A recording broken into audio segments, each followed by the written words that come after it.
বিসমিল্লাহির রহমানির রহিম। আমি রকিবুল ইসলাম মক্কি ব্লগ থেকে বলতেছি। Good morning for my friends and family. এই গাড়িগুলো দেখে আজ সিটি কর্পোরেশনের গাড়ির দিকে আবার আমি আসছি। হাই রে পাপি, শেখ হাসিনার পাপের ফসল। এই গাড়ির তো কোনো দোষ নাই, ইনোসেন্ট। এই গাড়িগুলা শেখ হাসিনার পাপের ফসল। শেখ হাসিনা মনে করছে যে পাবলিক আমাকে ভালোবাসে, আমি খুব চালাক, পাবলিকে ধোঁকা দিয়ে 15 বছর 20 বছর আমার বাপের। সবচেয়ে বড় কথা সে বলে আমার বাপের দেশ, আমার বাপ এই দেশ স্বাধীন করছে। এই তোমার বাপ একা স্বাধীন করে নাই। যে কথা বলছিল সিনহা, বিচারপতি সিনহা বলছিল তারা তুমি দেশ ত্যাগ করাইছে। এই কথা দেশ ত্যাগ করলে হবে? জনগণ জানে না তোমার বাপের দেশ কিভাবে হয়। বাঙালি সকলে মিলে পাকিস্তানের হাত থেকে দেশটা শাসন করছে। এই কথাটা মাইনা নিলে কি হয়? এই কথাটা মাইনা নিলে কি হয়? আমরা সকল বাঙালি মিলা এই দেশটা শাসন করছি। একই দেশে রাজাকার রাজাকার রাজাকার। তুমি একটা এত বড় পোস্টের মধ্যে থাইকা, প্রাইম মিনিস্টার থাইকা তুমি বলো রাজাকার এরা আর সব মুক্তিযোদ্ধা, রাজাকার এরা মুক্তিযোদ্ধা এরা। এই কথাগুলা জ্ঞানী মানুষের কথা। পাবলিককে তুমি খেপাইছো এভাবে। পাবলিক খেপতে এক সময় আইসা দেখো তোমার মানে রাগ খুব কিভাবে প্রকাশ করছে। এই সুন্দর সুন্দর গাড়িগুলা একেবারে শেষ করে দিচ্ছে, একেবারে ভাঙ্গিয়ে দিচ্ছে গাড়িগুলো। এগুলা কোনো কাজের বল। তুমি কি করছো খালি বলে যে আমি কি করছি, আমার কি দোষ। এখনো তুমি বুঝো নাই তুমি কি করছো। তুমি বলো রাজাকার রাজাকার রাজাকার। এই এতগুলো রাজাকারের কথা আর কেউ বলে না তুমি ছাড়া। রাজাকার রাজাকার রাজাকার, শেখ হাসিনা।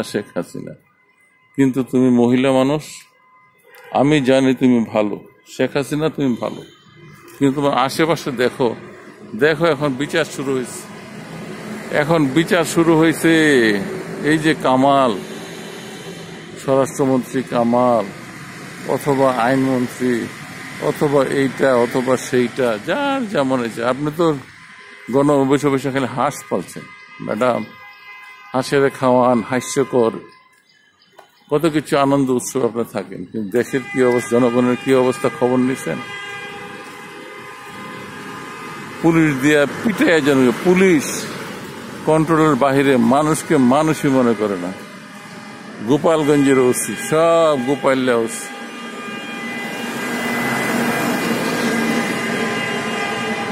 গোপালগঞ্জের পাশা লাল করে ফেলেছে পিটাইয়া। আগামী 20 বছর আপনি আসতে পারবেন, অথবা আওয়ামী লীগের নাম নিতে পারবে কেউ? এখনো সময় আছে, পার্টিতে অনেক ভালো ভালো লোক আছে। খালি আপনার বাকশাল, আপনার বাপের দেশ কথাটা উইথড্র করেন। আপনি বললেন না যে এটা আপনার বাপের দেশ, এটা বাঙালিদের দেশ, এবং আপনার বাপ আমাদের নেতা।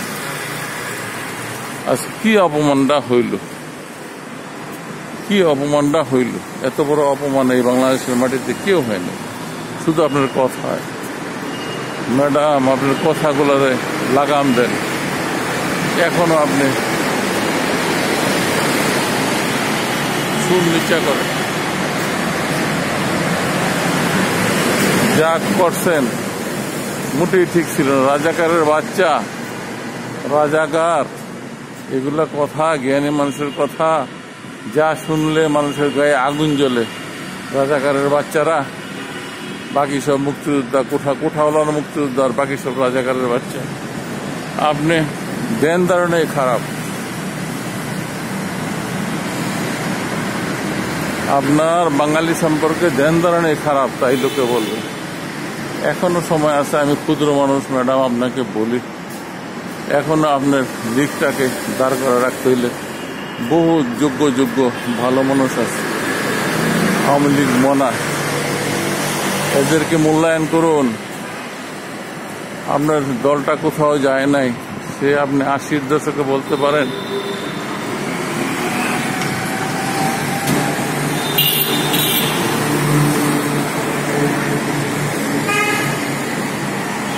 এরশাদের আমলে, এরশাদের আগে, অথবা জিয়াউর রহমানের আমলে, জিয়ার আগে মাল্লে কুকুলের আমলে পার্টি কারা ধরে রাখছিল বলে? আপনি তো হঠাৎ আইসা যেটা বলছেন, পার্টি কিন্তু মোটামুটি ঠিক ছিল।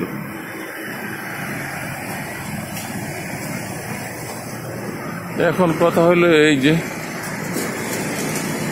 আপনি সম্পূর্ণ দায় নিতে হবে যে আপনি এই শেখ সাহেবের অপমানের সম্পূর্ণ দোষী। আপনি পিতারে একেবারে আপনার অহংকার পিতারে ডুবাই দিচ্ছে।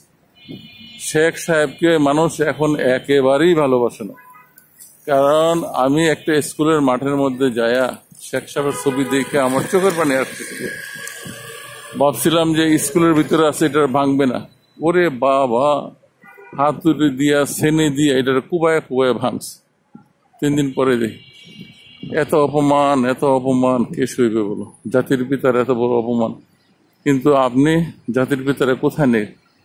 আমার তো মনে হয় আপনার আওয়ামী লীগ জাতির পিতার আওয়ামী লীগ এক না। আপনি আর এখানে আইসেন না, চেহারাটা দেখায়েন না, আপনি কথাও বললেন না, আপনার পুত্ররা সরায় নেন। পার্টির মধ্যে এখন দেখেন যোগ্য কে আছে, নতুনত্ব আপনার পার্টিতে। পার্টিকে বাঁচান, শেখ ফ্যামিলিকে নয়।